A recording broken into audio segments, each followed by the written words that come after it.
ま25音制作チャレンジ中でございます。萌え屋さんです。ふと、箱の下の隙間を開けてみたんです。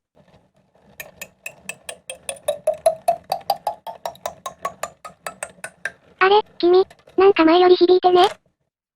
なんか隙間を開けた方が音が響く、気がするので、一旦使命を果たせなかった歯車ちゃんで隙間を開けてみます。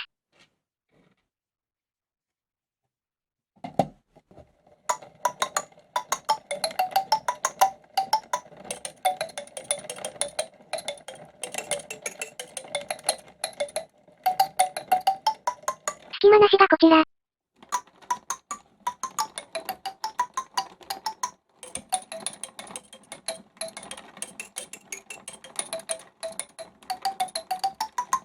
なんか効いてる気がするので、下の箱に隙間を追加します。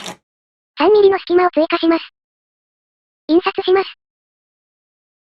印刷したものがこちら。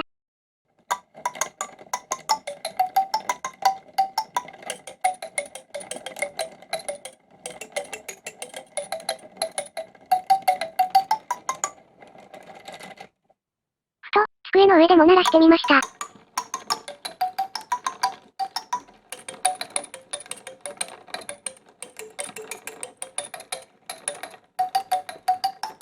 なんか、パリッとしたまま大きくなった、かも。